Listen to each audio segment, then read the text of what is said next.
Walhamdulillahi Rabbil Alameen. Allahumma salli ala Sayyidina Muhammadin wa ala ali Sayyidina Muhammadin wa barik wa sallim. Allahumma salli ala Sayyidina Muhammadin wa ala ali Sayyidina Muhammadin wa barik wa sallim. Allahumma salli ala Sayyidina Muhammadin wa ala ali Sayyidina Muhammadin wa barik wa sallim. Ya ayyuhalladhina amanu, O you who believe. La takunu kalladhina kafaru. Don't be like those who disbelieved. Waqalu, when they said li ikhwanihim, to their brothers. Iza zarabu fil ard, when they traveled on the earth. Aw kanu ghuzzan, or they fought in the path of Allah. And they said to their brothers, Law kanu indana, if you were with us, ma matu wa ma qutilu, then you would not have died, nor you would have been killed. لِيَجْعَلَ اللَّهُ ذَلِكَ فِي حَسْرَةً فِي قُلُوبِهِمْ. And the result is that Allah makes it a remorse in their hearts. حَسْرَةً فِي قُلُوبِهِمْ. وَاللَّهُ يُحْيِي وَيُمِيتُ. And Allah gives life and Allah gives death. Wallahu bima ta'amaluna basir. And Allah surely is watchful of what you do. Now, this ayah also relates to the Battle of Uhud. And this is the hypocrites who are talking. And the hypocrites, as mentioned in the Arabic, you call them the munafiqeen. And these munafiqs, they are talking to their brothers who were in the war. Some of them died in the war. Some of them came back alive, not taking part in that battle of Uhud. Now when these guys come back and they had, they had losses in the war, as we said before, that in the battle of Uhud, the Muslims had won it. And then as they decided that they have won, the disbelievers, they attacked again. And then there were some losses that the Muslims incurred. In the end, the kafirun, they went back to Mecca. So there was no result of this war, but the Muslims, they did not get a clear victory, as we would say in present day terms. So these munafiqeens, they said when they come back after incurring all these losses, that had you stayed with us, إذا ضربوا في إذا لو كانوا عندنا, if you were with us, ما ماتوا وما قتلوا, then you would not have died, nor you would have been killed. And by saying all of this, there is hasra, there is remorse in the hearts, Allah says. And sometimes, this happens, that you tell people about these things. Had you gone to this dinner today, you would have enjoyed these beautiful foods that they made, or these tasty foods that they made. So this is what hasrat is. This is what remorse is. So this is what they were trying to do. They were trying to, those who were hypocrites, they were making it a thing of remorse for them. And those who were Muslims, truly Muslims, they were making Islam and making fighting in the path of Allah a negative thing in their hearts. And Allah says that all of your talk is useless. Wallahu yuhyi wa yumeet. Allah is the one who gives life. Whether you are at war or whether you are in peace. Whether you are at home, whether you are away. Wallahu bima ta'amaluna basir. And Allah surely knows what you do.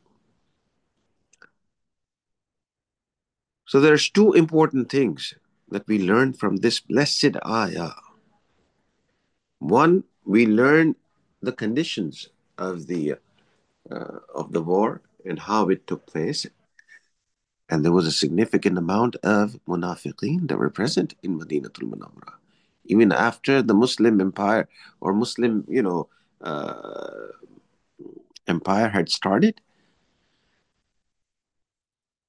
But there's two important things that we learned from this ayah other than this, other than the historical perspective. The first thing is that Allah says, Wallahu yuhyi wa yumi. That it is the aqidah of each and every Muslim that Allah is the one who gives life, Allah is the one who gives death. So we all theoretically believe, we all agree that Allah is the one who gives life and Allah is the one who takes life away. But how much do we believe in it comes from our actions. The more closer somebody is to Allah, the more he will believe that life and death is from Allah. So that is why the companions who were close to Allah, it was easy for them to give their lives in the path of Allah. It was easy for them to go to the battles in the company of the Messenger sallallahu alaihi wasallam. Why? Because they had the iman in their heart. That even if we stay back here, if Allah wants to give us maut, if Allah wants to give us death, it will come. Nobody can stop it. Allahu Akbar. So a scholar living in this city of Karachi, a person that I know, he narrates this. That once in the city of Karachi, the killings were so much and the scholars were being killed about, 10 years ago or 10, 12 years ago. So one of the scholars, he decided that he's going to move to another city because here the situation is such that there are killings going on. So he decided that, to save his life, that he will move, and he asked his parents and he asked his friends, and everybody agreed, and he had decided that he will move to another city. And finally, he did istikhara. He said, I did proper sunnah istikhara. I read the dua of istikhara. I did the two nafals of istikhara, and I went to sleep.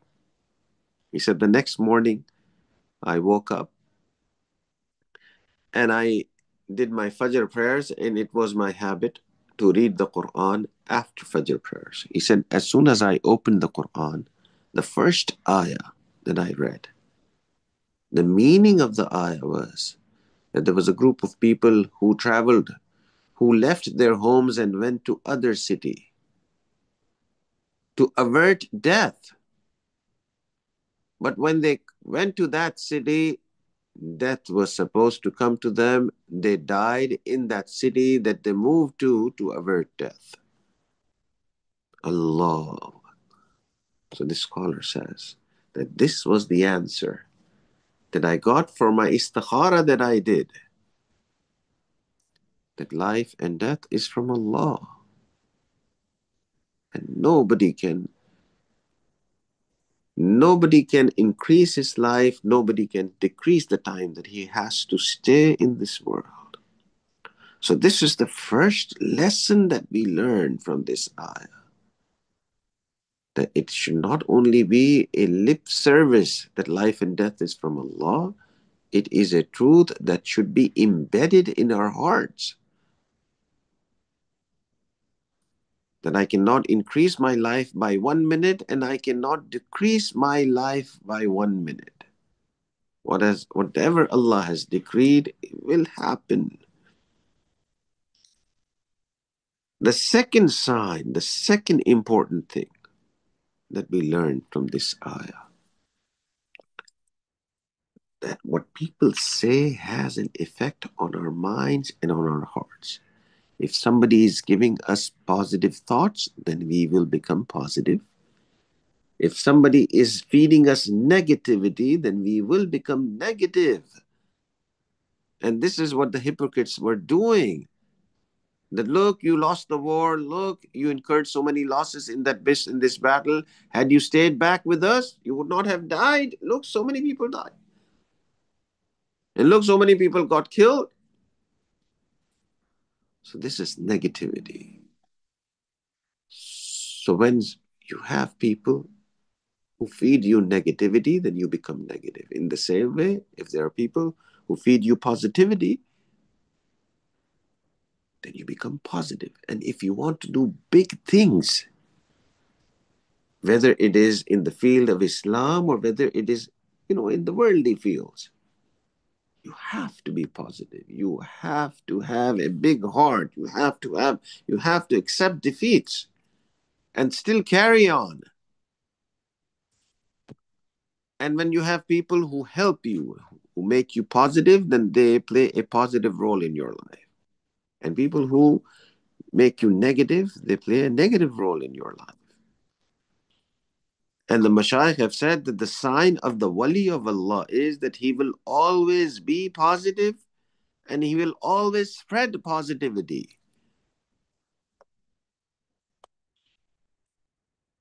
So Shaykh al-Islam, Mufti Muhammad Taqi Usmani, Rahimahullah, Damat Barakatuhu, one of the greatest scholars of present time. The masjid that the Shaykh has made in the city of Karachi, it has different doors, very big doors. And one of the doors is named after the Sheikh's Sheikh, you know. So Mufti Taqi Usmani, Damat Barakatuh, his Sheikh was uh, Dr. Abdul Hayy Arafi, Rahimahullah. And Dr. Abdul Hayy Arafi, one of the doors in that masjid is called the Babul Arafi. So the door is, the door is named after the Sheikh. And on the side, it is mentioned, a small biography of the Sheikh is mentioned. And what has been written? He said, my Sheikh is such a person. He is so positive. No matter how much a person is in uh, negativity, no matter how much difficulty one is facing, no matter how upset and depressed and tensed and anxious a person is, when he would come in the company of the Sheikh, he will go back with positivity. So the reality is that if somebody feeds positivity, then a person becomes motivated to do good things. And somebody feeds you negativity, then all the motivation is lost. So the type of person you are with has an impact on you. That is why the Prophet ﷺ again and again said to us that you should look at whose company you keep. In fact, the Prophet ﷺ has said, Al-mar'u ala dini khalilihi, that a person is on the deen of his friend. So we should have pious people, positive people as our friends, and we should stay away from negative people who will always lead us to a loss of motivation. So the sign of the Wali of Allah is that he will be positive, he will be motivated, and he will spread this motivation. So we make dua to Allah. May Allah subhanahu wa ta'ala help us get positivity. And may Allah subhanahu wa ta'ala also help us learn in our hearts that life and death belongs to Allah. I will stop here and do the translation one more time.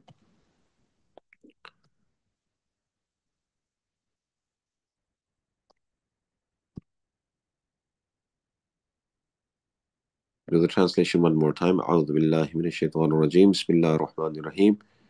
يا أيها الذين آمنوا, O you who believe, لا تكونوا كالذين كفروا. Don't be like the disbelievers. وقالوا لإخوانهم, who said to their brothers, إذا ضربوا في الأرض, when they traveled on the earth, أو كانوا غزا, or when they fought in the path of Allah, لو كانوا عندنا, had you been with us, ما ماتوا, you would not have died, وما قتلوا, and you would not have gotten killed. ليجعل الله ذلك حسرة في قلوبهم. And the result is that Allah makes it a remorse resting in their hearts. Wallahu yuhyi wa yumeet. And Allah gives life and brings death. Wallahu bima ta'maluna basir. And Allah is watchful of what you do. We stop here. We make a short dua, inshallah, and we end this class. Alhamdulillah Rabbil Alameen. Wassalatu wassalamu ala Sayyid al-Anbiya wal Mursaleen. اللهم إنا نسألك علما نافعا وعملا متقبلا ولسانا ذاكرا وقلبا خاشعا ورزقا واسعا وشفاء من كل داء. وصلى الله تعالى على حبيبه سيدنا محمد وعلى آله وأصحابه أجمعين برحمتك يا أرحم الراحمين. جزاكم الله